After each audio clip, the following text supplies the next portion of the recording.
Hi students, so in today's video we are going to learn everything about how to use the learning ecosystem, which is a fabulous learning platform that the CFA Institute provides to every student that's registered for the exam. Now, this is a world of resources and you must make complete use of these resources while you're doing your exam. Now, so we quickly go on to the CFA Institute's website. And once you're on the website, you click programs, you go to registered candidate resource.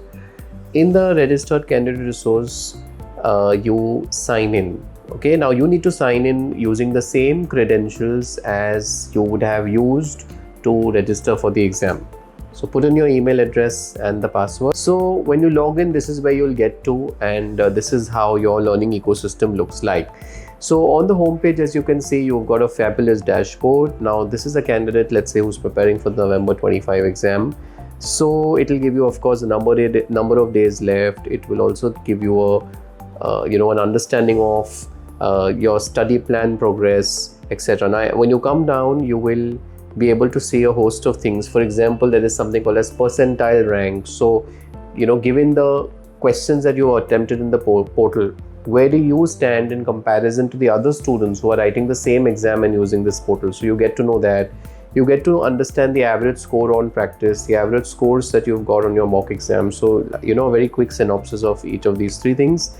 Then very interestingly, basis how you have used the portal, you will get a complete understanding into your strengths and weaknesses. So for every topic, you'll be able to go topic wise and actually understand your strengths and weaknesses, and where you stand in the entire curriculum. Now going back to the main dashboard, the second part of your ecosystem is the study plan. Now, very quickly to tell you, you can actually create daily goals. You can actually have a structured, customized plan for yourself. So once you dive into this, of course, you will get better understanding into how you can create goals and plan your entire study, right? So this is a very nicely enabled study structure that you have. Moving ahead, you have your lessons. Lessons is typically for every topic. Now you have the e-textbook. Now, if you're somebody who's using the physical textbook, then obviously you've got a print version available. Now, this is exactly the same. This is an e-textbook, and I'll just quickly open one of the chapters and show you. So, for example, you have the entire content herein. Now, you can do a host of things with this content. You can mark your confidence, as you can see on your right, as high, medium, or low. You can use a host of other options, like you can highlight, you can remove, bookmark the section. You can record a note on each of the sections. So you can do a host of these things basically as you study along. Okay. Another very interesting feature that is there that I would like you to take note of is the discussion section.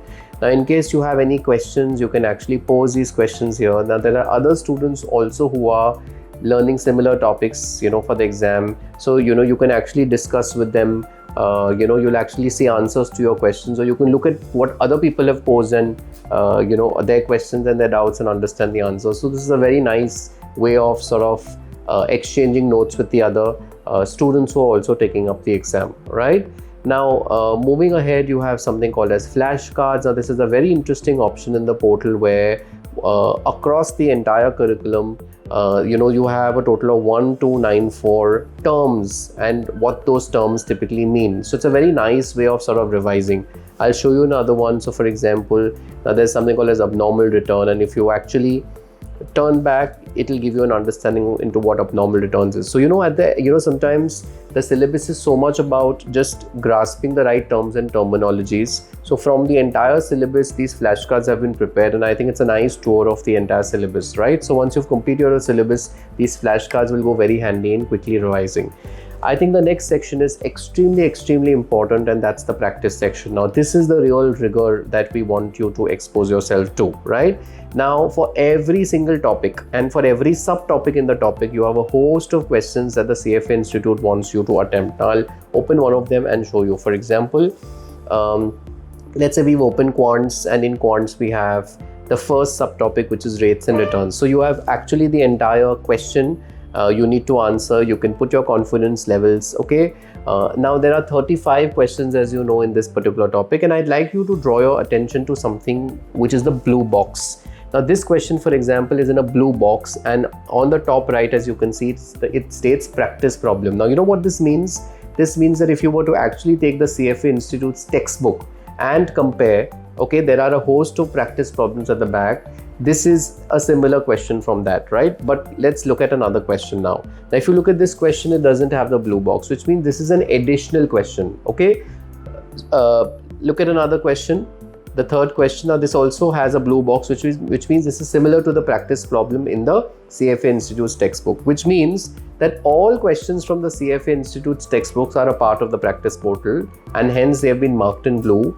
Over and above that, there are certain additional questions for you to sort of practice and get experience of, and they don't have a blue box. So it's my recommendation to students that when you're studying from the CFA Institute's textbooks, and let's say you're using a print book, okay, you could actually do all the practice questions from the portal, because you have many more questions beyond the book. All right. Now it is an absolute must that every single question from the portal has been practiced by the students. Okay. Moving ahead, you have mock exams. So once you're done with the entire syllabus, you can obviously take up mock exams. Now usually they've given you 2 mock exams. So session wise, as you all know, your exam has 2 sessions and topics are split session wise. So you have one set which is A, you have one set which is B. So these are 2 exams. And in addition, if you feel the need to practice more, there are additional exams, but you'll have to purchase them at a separate cost, right? Moving ahead, there is something called as a game center. So what they've done is just to sort of make your entire learning process more engaging, make your entire learning process more fun. There has been certain very interesting games which have been created, and each of these games test various concepts in different forms, right? Now, without getting into the specifics, you can actually take up a game and you can actually explore yourself, but it's a very nice and a fun way of sort of revising the syllabus. Okay. And then in the end, you have something called as a discussion center, where you can actually, like I said, discuss whatever you'd like with the other students. So it's a public platform. You can pose your questions. Probably somebody will come and answer it. If there is already a discussion that somebody has started, you can actually add your comments. So this is a wonderful way of connecting with students across the globe. So I hope that this portal is adequately utilized by every student doing the CFA exams, irrespective of whatever textbooks you are using. If you have done every single question from the lessons and you have practiced a couple of mock exams, it's only then that you're going to be ready for the D-Day. Good luck.